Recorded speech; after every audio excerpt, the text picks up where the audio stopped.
Hi, welcome to Kirsten's Quickview with the Vampire, a review of the newest Interview with the Vampire episode. Today we are going to be talking about the Season 2 premiere, Season 2, Episode 1, What Can the Damned Really Say to the Damned? This is a quick review, meaning I'm not going to get too detailed into things. If you want a full detailed review of the episode and what all it entails, check out my channel later this week where I'm going to upload a full-fledged deep dive into everything. But this quick review, I am limited to 1 minute per thing that I talk about. I've got 4 categories to discuss. First one is favorite scenes. Second one is big talk, which is overarching things that we're going to see throughout the season. My thoughts on them. What are the vibes? You know, I've got underrated scene, and then I've also got predictions for the future. This is not a spoiler-free channel. If you are looking to go into this season blissfully unaware of major plot points within the novels, I would turn around and save yourself. But if you are just as excited about season 2 as I am and ready to talk about the first episode, buckle in, we're gonna get started. All right, in chronological order as they happen in the episode, let's talk about favorite scenes. First favorite scene, Loustat. Loustat, love of my life. You've returned at last. I've missed you so much. Loustat is a wild concept, which is very rooted within the novel, but seeing him physically manifested and knowing that Louis has been seeing him for 4 years is actually the most insane thing I've ever heard of in my life. Him representing Louis' subconscious, representing Louis' guilt, his self-hatred, his love. I think these are all things that are so integral to Louis as a character and things I think that we have seen fade in present day Dubai. And so I'm curious to see what led from Louis the way he is post New Orleans, like initially post New Orleans to present day Dubai, what made him the way he is. And I feel like Loustat is a key component to figuring that out. Loustat's always going to be a key component to figuring things out about Louis. So I'm very excited to see where Loustat goes this season. All right, second favorite scene to discuss is Louis' monologue when he discovers that Claudia can in fact dream. So many things within this scene. First of all, just seeing Louis break the way that he has, there's a vulnerability that I think came into existence following everything that happens in season 1, episode 7.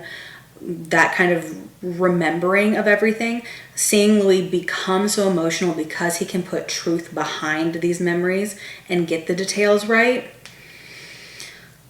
Seeing Daniel kind of break and become soft with Louis for one of the first times within the interview, also kind of crazy. Also, Jacob Anderson's Emmy, where is it? I will go door to door until I get it in my hands and deliver it to him myself. Because what do you mean? That's absolutely insane. That monologue is going to continuously destroy me. I hope he knows that. Next thing to talk about is Daciana. I could talk about Daciana for 3 hours, but I'm not allowed to. Daciana, want to talk about creation. Daciana trying to create vampires and making these revenant, creepy, zombie-esque vampire things. Such a callback to Claudia in season 1, episode 5, where she is trying to make a companion for herself, and they are all turning out to be these like weird, zombie-esque, vaguely revenant kind of things. And her requiring someone to actually sire these vampires, someone stronger than her. You have Daciana throwing herself on the fire, much like Magnus throws himself on the fire in front of Loustat. Yet again, another tie-in for Loustat and Claudia that they don't even really know. Daciana killing her fledgling vampire as a mercy killing because his eyes were now torn out. He couldn't fend for himself. Think about Loustat and Louis making Claudia as young as she is, and she can't really fend for herself. Also fire. There's a lot of interesting fire stuff. So much. Okay, last thing to talk about is the me and you scene. Obviously the me and you scene. Things to talk about. First one is the pan over to Loustat when Louis says if you were the only vampire left on Earth, that would be enough. Makes me genuinely nauseous, and I hope everybody is aware of that. The next thing is the conviction in Louis' voice in that scene. It is the fire that Loustat fell in love with. That is the Louis that we do not have in Dubai, and I need to know what happened to him, and I need him back. And I know he's in there. Ooh, and I know he's in there. I can't get over how young Claudia looks in that scene. Delaney Hales, your face is a masterpiece. It is both beautiful and talented. Insane. Last thing is the way that Loustat looks at Claudia in that scene. This fondness, this almost hopelessness, this devastation in a lot of ways, it's going to haunt me forever. All right, moving on to big talk, where I'm going to talk about the big things that we're going to be seeing repeatedly throughout the season. First thing is Loumand. You know, I was so excited about Loumand, and now that the first episode is out, I'm like, was that excitement misplaced? I don't know. We'll have to tune in to see. But I will say, it's very odd. The bedroom scene is so weird. The bars throughout everything, the stripes on their clothes, the way that they are sitting on this bed like a mile apart, the surprise and any kind of like affection that they're showing each other. When you think about like how, and I know they were in a coffin, but like Loustat and Louis were like always like laying on top of each other, like no space, no whatever, very like, you know, as they were. And it just, okay. And then they come out holding hands, and it feels like this theatrical performance. It feels like the disguise that Daniel's talking about earlier in the episode, with like people always put on a disguise trying to hide things, and this feels like that disguise, only I don't know who's trying to hide what. Yeah. All right, we've talked about Loumand. Let's talk about Loustat for a second. Loustat on the screen together again. Absolutely insane. They steal the oxygen out of the room. Every time they're on screen, I feel like I die briefly, I come back to life. It's a great time. Don't know how they're doing it. When they're on screen together, and especially like in this particular scene, it was simultaneously terrifying and intense and sensual. Don't know how they're, you know, working that combo as well as they do, but working it really well. It makes me miss so much already the season 1 dynamic, because we get so much Loustat right at the beginning, and I'm a little sad to not have it as much, but I'm curious to see where Loustat go this season. There's a line that Sam, I think, had in an interview. It could have been Jacob. I don't know what interview. There have been so many the last couple of days, but it's about Dreamstat kind of being the softer component of Lou and Loustat's relationship that maybe we haven't seen, or that Louis has tried to forget and now is remembering and like missing him and everything. So I'm really excited to see where that could go. But yeah, I love them. Probably the most important thing to talk about with this season, Claudia. Delaney Hales, we are so lucky to have you. I cannot even express in words what you mean to me. Just know that you are literally everything. You are the best. Having Claudia on our screen the way she is right now is such a gift. The emotions. I can't get over the perfect way that Claudia is currently being portrayed as this child and adult. She's so serious and she's so in charge in a lot of ways and taking the lead with Louis and everything while they're traveling through Eastern Europe. But then when she discovers this vampire, this like childlike excitement that she has, and like I can't get, like when he like puts her arm back in place and she like gets him, she's just like, you know, kind of like running around. Oh my God.